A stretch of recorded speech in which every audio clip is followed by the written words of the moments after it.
member of the Abraham Accords, which have been very successful. But it's time now that they do it. They and others didn't want to do it because of the problem that they had with Iran. You don't have that problem anymore. You don't have a great power there anymore. You have a problem, but the problem is disappearing day by day. They were the bully of the Middle East. They were not going to be that much of a bully anymore. They'll probably, I think, instinctively want to be. But you don't have the same problem that you would have had 4 or 5 months ago before they had no Navy, no military, no anti-aircraft, no leaders. I mean, their leaders are gone. A lot of things have changed with respect to that country. So, no, we want them to, it's a two-way street, and we think it's very important for the future of the Middle East. The Abraham Accords have been incredibly successful for the countries, as you know, for the countries in them. Welcome to Almas Jacob live. मैं हूं Almas Jacob और आप देख रहे हैं Trump says it's time for Saudi Arabia to normalise ties with Israel. किसके साथ जी? Israel के साथ अपने रिलेशंस नॉर्मलाइज कर ले सऊदी अरब। अब वक्त आ चुका है। But it's time now that they do it. सिर्फ यही नहीं बल्कि अभी रिसेंटली सऊदी अरब के साथ ट्रंप ने न्यूक्लियर डील साइन की है। जी हाँ, न्यूक्लियर डील साइन की है। And I think it's very important. So, at some point they'll join and they'll do their civil. That's why I call it civil nuclear, but that's what it is. No enrichment, it's civil nuclear. और Trump ने मजीद कहा है, वहां पर तो सारी deal शील हो गई, तो ट्रंप ने एक शर्त आयद कर दी है कि अगर सऊदी अरब अब्राहम अकॉर्ड्स के ऊपर साइन नहीं करेगा तो डील आगे नहीं बढ़ेगी, एग्रीमेंट का कोई फायदा नहीं, न्यूक्लियर डील आगे नहीं बढ़ेगी। Trump says Saudi nuclear agreement won't move forward without Abraham Accords, they have to be a member. जनाब, ये शर्त रख दी गई है। अब वो वक्त आ गया है जब इसराइल के साथ जितनी भी इनकी दुश्मन नेशंस हैं वो कॉन्ट्रैक्ट्स कर रही हैं, रिलेशंस नॉर्मल किए जा रहे हैं। इसका मतलब क्या है? इसका मतलब है सीधी सीधी तीसरी हैकल बनेगी। और तीसरी हैकल के बनने का क्या मतलब है? तीसरी हैकल के बनने का मतलब यह है, ये अल्टीमेट निशानी है इस दुनिया के खात्मे की। मैं आपको बता चुका हूं कि तीसरी हैकल खुदा के कलाम में पहले से लिखा हुआ है कि ये बननी है। तीसरी हैकल जब बनेगी उसके बाद मुखालिफ मसीह ने सामने आना है, और मुखालिफ मसीह जब सामने आ गया तो इस दुनिया के पास सिर्फ और सिर्फ 7 साल हैं।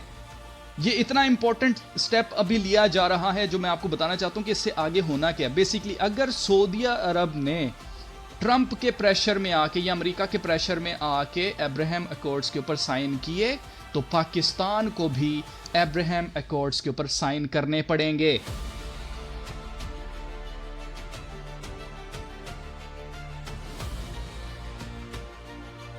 और अगर आपको याद हो कि ट्रंप की जो पहली प्रेसिडेंसी थी, जब ये पहले प्रेसिडेंट था, उस वक्त जब ये अब्राहम अकॉर्ड्स की बात की जा रही थी इसको साइन करने की, मैंने उसी टाइम आपसे कहा था कि पाकिस्तान भी इसके ऊपर साइन करेगा। सिर्फ पाकिस्तान ही नहीं बल्कि सऊदीया भी इसके ऊपर साइन करेगा। तो वो वक्त जो है वो अब आ चुका है। अभी तक साइन हुए नहीं है, सऊदीया ने अभी डिसाइड करना है, लेकिन ये सारी सिचुएशन जा किस तरफ रही है, इससे मुझे और आपको क्या फर्क पड़ने वाला है वो बताने के लिए मैं ये वीडियो बना रहा हूं। इसलिए गौर से सुनिएगा अभी जो बातें मैं आपको बताने वाला हूं। अब जो एग्रीमेंट किया गया है, इस एग्रीमेंट का नाम क्या है? इस एग्रीमेंट का नाम है जी सेक्शन 123 एग्रीमेंट।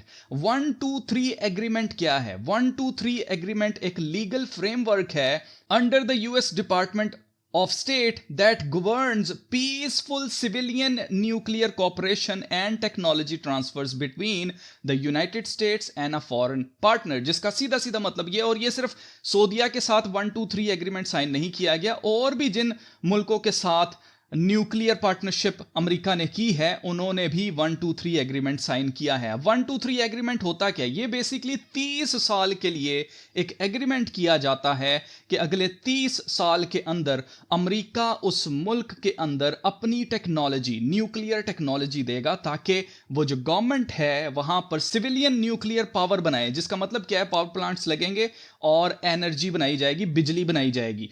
लेकिन साथ ही साथ जो बात सामने आई है जिसके बाद पूरी दुनिया हिल चुकी है इस वक्त, वो ये है कि ब्लैक बॉक्स एग्रीमेंट भी किया गया है। सऊदीया के साथ ब्लैक बॉक्स एग्रीमेंट भी किया गया। ब्लैक बॉक्स एग्रीमेंट क्या होता है जी? Black box agreement is a proposed nuclear safeguard framework tied to a civilian nuclear agreement with Saudi Arabia. Under this system American companies would excessively build own and operate any future uranium enrichment facility on Saudi soil. जिसका क्या मतलब है? इसका सीधा सीधा मतलब यह है कि जो भी पावर प्लांट्स सऊदी अरब के अंदर बनाए जाएंगे वो अमेरिका की कंपनीज बनाएंगी और अमेरिका ही की कंपनीज उसकी ऑनर्स होंगी। ऑनर का मतलब यह है कि अमेरिका मालिक होगा इन न्यूक्लियर फैसिलिटीज का, जिसका सीधा सीधा मतलब यह है कि सऊदी अरब ने कहा था कि हम अपनी एयर बेसिस नहीं देंगे ईरान के ऊपर हमला करने के लिए। लेकिन आप नोट करें कि ट्रंप नहीं चाहता है कि ईरान न्यूक्लियर वेपन्स बनाए। वो जो न्यूक्लियर एनरिचमेंट कर रहे हैं उसके ऊपर बम मारे जा रहे हैं, लेकिन ट्रंप सऊदी अरब को चाहता है कि उसके पास न्यूक्लियर वेपन हो। और यह बात सऊदी अरब पहले ही कर चुका है। अगर आपको याद हो तो सऊदी अरब ने पहले ही कहा था, if Iran builds nukes so will we, यानी कि ईरान ने अगर न्यूक्लियर बम बना लिया तो फिर हमें भी मजबूरन न्यूक्लियर वेपन बनाना पड़ेगा। और यह बिल्कुल सही बात है, मैं आपको पहले भी इसके बारे में बता चुका हूं कि पावर को बैलेंस करना पड़ता है। तो पावर को बैलेंस करने के लिए सऊदी अरब को भी न्यूक्लियर वेपन बनाना पड़ेगा। इसकी मिसाल मैं आपको देता हूं, इंडिया और पाकिस्तान दोनों के पास न्यूक्लियर वेपन्स हैं। इसी वजह से अभी तक एक मेजर जंग नहीं हो रही है। गो के इंडिया और पाकिस्तान की जंगें या झड़पें होती रहती हैं, लेकिन एक बड़ी जंग नहीं हो रही है। क्यों? क्योंकि दोनों न्यूक्लियर पावर हैं। अगर दोनों की तरफ से न्यूक्लियर चल जाता है तो ऑब्वियसली कुछ नहीं बचेगा। तो इसी तरह से पावर बैलेंस की जाती है। तो अब ईरान अगर न्यूक्लियर वेपन बना लेता है तो मिडल ईस्ट में आप कह सकते हैं कि इसराइल के बाद ईरान के पास न्यूक्लियर वेपन होंगे। तो पावर तो बैलेंस नहीं होगी। ऑब्वियसली ईरान चैलेंज करेगा इसराइल को, इसराइल के ऊपर हमला करना चाहेगा। तो इसलिए कहीं न्यूक्लियर वेपन्स ना चल जाएं, तो पावर को बैलेंस करने के लिए सऊदी अरब ने कहा कि भाई हम भी न्यूक्लियर वेपन बनाएंगे। तो ये जो एग्रीमेंट हुआ है 1, 2, 3, इसके अंदर शामिल है जी यूरेनियम की एनरिचमेंट। यूरेनियम एनरिचमेंट, सॉरी, ये वाला जो है ब्लैक बॉक्स वाला जो एग्रीमेंट है, इसमें यूरेनियम की एनरिचमेंट इन्वॉल्व है। यूरेनियम की एनरिचमेंट उसी सूरत में की जाती है जब न्यूक्लियर वेपन बनाना होता है। न्यूक्लियर एनर्जी बनाने के लिए यूरेनियम इतना ज्यादा नहीं चाहिए होता। थोड़े से यूरेनियम से भी बहुत ज्यादा बिजली बन सकती है। इसलिए अगर यूरेनियम एनरिचमेंट करने की बात की जा रही है तो इसका सीधा सीधा मतलब यह है कि सऊदी अरब अपना न्यूक्लियर वेपन बनाने के लिए तैयार है। Saudi Arab pledges to create a nuclear bomb if Iran does, यानी कि सीधी सीधे अल्फाज में आपको बताऊं तो सऊदी अरब बिल्कुल तैयार है न्यूक्लियर बॉम्ब बनाने के लिए। और वो क्यों बनाना चाहते हैं? उसकी वजह यह है कि मिडल ईस्ट के अंदर एक बहुत बड़ी जंग होने वाली है। उस जंग को रोकने की कोशिश की जा रही है। जैसे आपको पता है कि सऊदी के साथ पाकिस्तान ने न्यूक्लियर डिफेंस पैक्ट साइन किया हुआ है, जिसका मकसद क्या था? इस जंग को रोकना था ताकि यह मजीद ना बढ़े। लेकिन हुआ क्या? यह जंग रुकी नहीं। हूतीज ने अभी रिसेंटली सऊदी अरब के ऊपर हमला किया है। Red sea shipping slows after Houthi attack on Saudi Arabia. Saudi Arab के ऊपर अटैक किया है हूतीज ने और रेड सी जो है अब वो खतरे में है। मैं आपको बता चुका हूं पहले कि स्ट्रेट ऑफ हॉर्मूज जब बंद हुई तो आपको पता है कि तेल की कीमतें बहुत बढ़ गई थी और तेल की कीमतें बढ़ने से क्या आएगी? महंगाई आएगी। तो बेसिकली होने वाला ये है, जो सारी बातें मैं आपको जो बताना चाहता हूं वो ये है, अब होने वाला क्या है? मिडल ईस्ट के अंदर मजीद हालात खराब होने वाले हैं। सऊदी अरब और ईरान आमने सामने आने वाले हैं। ये मेरी बातों को याद रखिएगा। ये जंग होने वाली है, ये मजीद बढ़ने वाली है, कम होने वाली नहीं है, खत्म होने वाली नहीं है।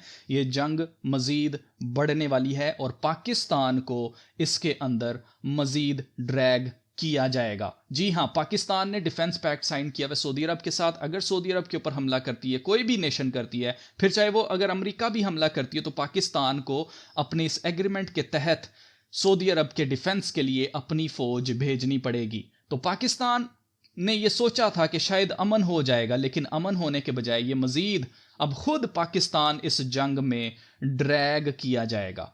तो जनाब होने वाला यह है कि अगले आने वाले कुछ दिनों में आप देखेंगे ये न्यूज़ें आएंगी कि तेल की कीमतें बढ़ रही हैं, क्योंकि रेड सी की तरफ से अगर हूतीज बंद कर देते हैं, वो भी एक गेट है स्ट्रेट ऑफ हॉर्मूज की तरह, अगर वो भी बंद हो जाता है, स्ट्रेट ऑफ हॉर्मूज बंद हो जाती है, तो ऑब्वियसली तेल की प्राइसेस बहुत बढ़ जाएंगी। तेल की प्राइसेस बढ़ेंगी, उससे आएगी महंगाई। महंगाई आएगी तो सारी कौमें जो हैं, जो भी इफेक्ट हो रही होंगी पूरी दुनिया में, वो ये फैसला लेंगी कि अब हमने कुछ भी तेल से चलने वाला नहीं चलाना है, हमें सब कुछ बिजली पर लेके आना है। जो भी चीजें तेल पर चलती हैं उनको बिजली पर लाया जाएगा और बिजली जो है वो अब ज्यादा कैसे बनानी है वो बनाने की तरफ आया जाएगा। तो सब चीजें अगर तेल से हटा दी जाएंगी, बिजली पर आ जाएंगी, तो ऑब्वियसली लोगों की मजबूरी होगी कि उनको बिजली पर चलने वाला चूल्हा चलाना पड़ेगा। और हर एक चीज जो है वो बिजली पर चलेगी, तेल पर कोई भी चीज नहीं चलेगी। इवन कि आपकी गाड़ी, जहाज, कुछ भी तेल के ऊपर नहीं चलेगा, सब कुछ बिजली पर चलाया जाएगा।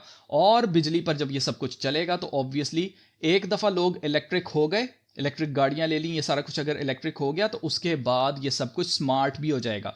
स्मार्ट होने का मतलब ये है कि इंटरनेट के साथ कनेक्ट होगा, और जब हुकूमत चाहेगी आपकी एक एक अप्लायंस, आपकी एक एक चीज़, चाहे फिर वो घर में रोटी बनाने वाला जो चूल्हा है उसको भी हुकूमत चाहेगी तो बैन कर सकेगी, बंद कर सकेगी। आप ही के घर के अंदर स्टोव ऑन ही नहीं होगा क्योंकि वो स्मार्ट हो जाएगा, इंटरनेट के साथ कनेक्ट रहेगा। और हुकूमत आपसे कहेगी कि अपनी सारी चीज़ों को स्मार्ट करें ताकि इंटरनेट के साथ कनेक्टेड रहे, ताकि हमें डाटा मिलता रहे कि आप कितनी रोटियां पका रहे हैं। आपको याद है ना कार्बन फुटप्रिंटिंग, ये सारा कुछ हम उस तरफ जा रहे हैं। इस सारी सिचुएशन में होना यह है कि जंग होनी है, जंग आगे मजीद बढ़नी है। ट्रंप ने कहा है अब्राहम अकॉर्ड्स के ऊपर साइन करो। अब्राहम अकॉर्ड्स के ऊपर साइन करने का सीधा सीधा मतलब है तीसरी हैकल का बनना।